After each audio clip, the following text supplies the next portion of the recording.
Pendant l'oral de la VAE, comment répondre de manière habile?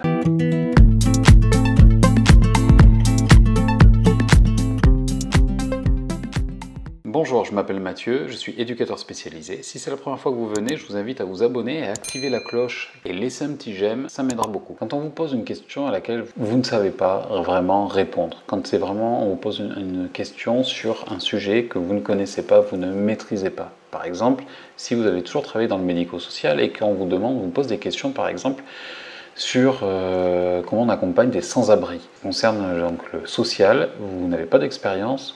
Qu'est-ce que vous répondez? Ne dites pas « je ne sais pas » et puis c'est tout. Ne répondez pas par la fuite. Vous ne savez pas, bien sûr, tout le monde ne sait pas tout. Mais vous ne répondrez pas « je ne sais pas ».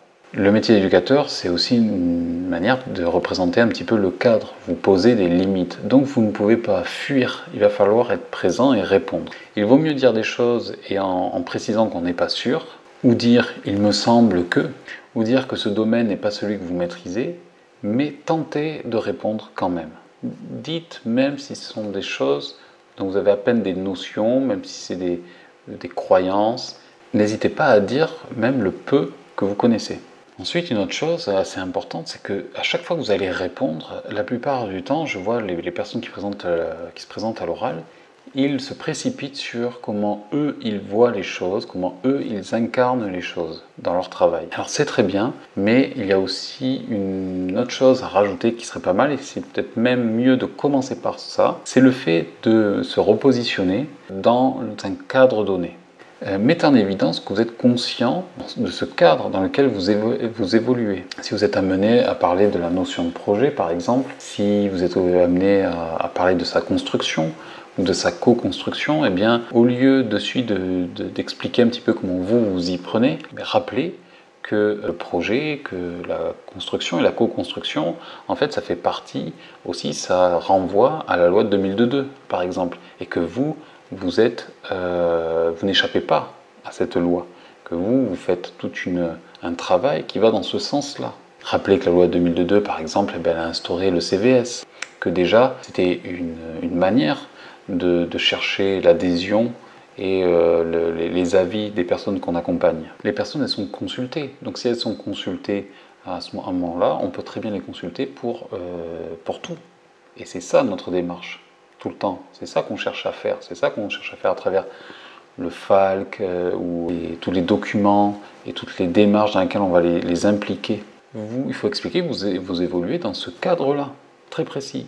Et ensuite, vous revenez, vous avez dépeint un contexte plus général, plus grand, qui est structurel en fait. Et vous, après, vous pouvez petit à petit rentrer dans votre pratique, un petit peu sur votre établissement. Mais rappelez bien ce à quoi vous appartenez.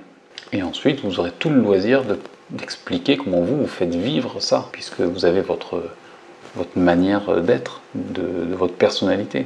Vous allez pouvoir expliquer comment vous animez les choses. Et je rappelle que dans animer, ce n'est pas un gros mot, ça concerne aussi les éducateurs. Animer, ça vient, je crois, du latin anima, qui veut dire âme, donc c'est donner de l'âme.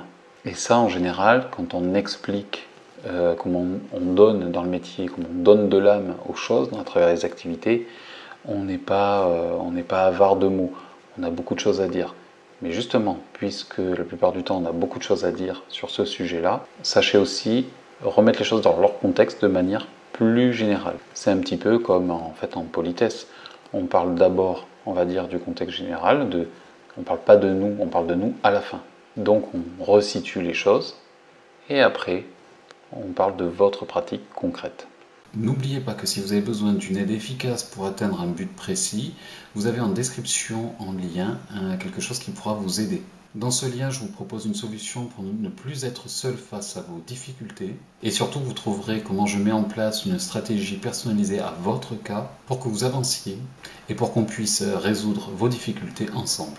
Vous trouverez du contenu gratuit. Vous trouverez aussi comment me joindre pour qu'on puisse discuter de vos problèmes et de comment les résoudre. Je vous remercie d'avoir regardé cette vidéo. Partagez-la, mettez un j'aime et je vous dis à très bientôt.